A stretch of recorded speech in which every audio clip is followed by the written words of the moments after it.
अस्सलाम वालेकुम औज़ु बिल्लाहि मिनश शैतानिर रजीम बिस्मिल्लाहिर्रहमानिर रहीम। आज मैं चैप्टर नंबर 80 पेश कर रहा हूँ और सूरह फुरकान का दूसरा चैप्टर है ये। पहले हमने 14 नंबर आयत से ख़त्म किया था, अब मैं 15 नंबर आयत से इसको शुरू करता हूँ।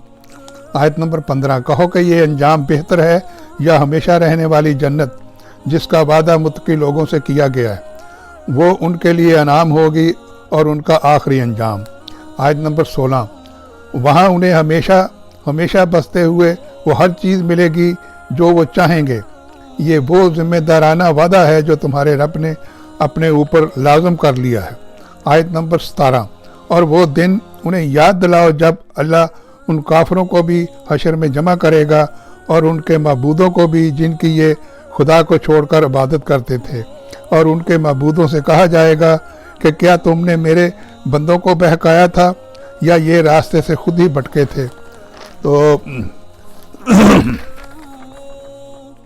आगे आयत नंबर 18 है, तो वो कहेंगे कि आपकी ज़ात पर ऐब है, आपकी ज़ात हर ऐब से पाक है।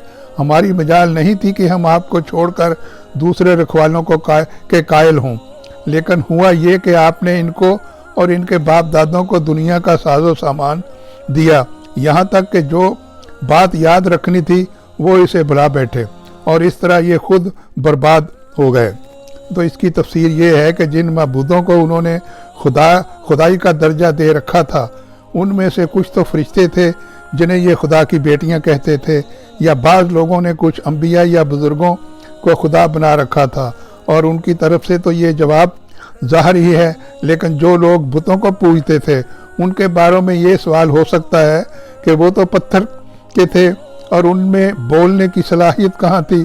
उसका जवाब ये है कि यहाँ सिर्फ उन मुशरिकीन का जिक्र है जो इंसानों या फरिश्तों को खुदा बना बैठे थे और उनकी अलामतों के तौर पर बुतों को पूजते थे। ये भी मुमकिन है कि इस मौका पर अल्लाह ताला उन पत्थरों में भी बोलने की सलाहियत पैदा कर दे। आयत नंबर 19, तो ऐ काफरो, उन्होंने तो वो सारी बातें जुटला दी जो तुम कहा करते हो, और ना अजाब को टालना तुम्हारे बस में है, ना कोई मदद हासिल करना, और तुम में से जो कोई जुल्म का मर्तकब है हम उसके बड़े भारी अजाब का उसको मज़ा चखाएंगे। आयत नंबर 20, और ए पैगंबर, हमने तुमसे पहले जितने पैगंबर भेजे वो सब ऐसे थे कि खाना भी खाते थे और बाज़ारों में भी चलते फिरते थे। हमने तुम लोगों को एक दूसरे की आजमाइश का ज़रिया बनाया है। बताओ क्या सब्र करोगे कि तुम्हारा परवरदिगार हर बात देख रहा है।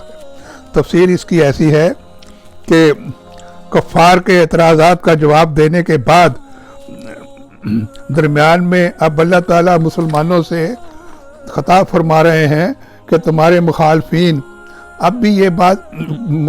पर अब भी ये बात सादर होती है, तुम पर तरह तरह के एतराज़ करके तुम्हें जो तकलीफ़ें दे रहे हैं वो इसलिए कि हमने तुम्हें उनकी आजमाइश का ज़रिया बनाया है कि ये हक़ वाज़िया हो जाने के बावजूद उसे मानते हैं या नहीं, और उन्हें तुम्हारी आजमाइश का ज़रिया बनाया है कि तुम उनकी पहुँचाई हुई तकलीफ़ों पर सब्र करते हो या नहीं, क्योंकि तुम्हारे सब्र ही से ज़ाहिर होगा कि तुमने हक़ को सच्चे दिल से कबूल किया है। आगे आयत नंबर 21, जिन लोगों को ये तवक्को ही नहीं है कि वो किसी वक्त हमसे आ मिलेंगे, वो यूँ कहते हैं कि हम पर फरिश्ते क्यों नहीं उतारे जाते, या फिर ऐसा क्यों नहीं होता कि हम खुद अपने परवरदिगार को देख लें। हकीकत ये है कि ये अपने दिलों में अपने आप को बड़ा समझे हुए हैं और उन्होंने सरकशी इख्तियार की हुई है। तफसीर इसकी ऐसे है कि ये उनका तकब्बर है जो उनसे अभी बातें कहलवा रहा है। ये अपने आप को इतना बड़ा समझते हैं कि अपनी हदायत के लिए किसी पैगंबर की बात मानना अपनी तौहीन समझते हैं और ये हर मुतालबा करते हैं कि अल्लाह ताला खुद आकर उन्हें समझाएं या कम से कम कोई फरिश्ता भेजे। आयत नंबर 22, जिस दिन उनको फरिश्ते नज़र आ गए उस दिन उन मुजरमों के लिए कोई खुशी का मौका नहीं होगा, बल्कि ये कहते फिरेंगे कि खुदाया हमें ऐसी पनाह दे کہ یہ ہم سے دور ہو جائیں۔ تفسیر یہ ہے کہ مطلب یہ ہے کہ فرشتوں کو دیکھنے کی ان میں تاب ہی نہیں، اور فرشتے انہیں اس وقت دکھائے جائیں گے جب وہ انہیں دوزخ میں ڈالنے کے لیے آئیں گے، اس وقت یہ ان کو دیکھنے سے پناہ مانگیں گے۔ آیت نمبر 23، اور انہوں نے دنیا میں جو عمل کیے ہیں ہم ان کا فیصلہ کرنے پر آئیں گے تو انہیں فضا میں بکھیرتے ہوئے گرد و غبار کی طرح بے قیمت بنا دیں گے۔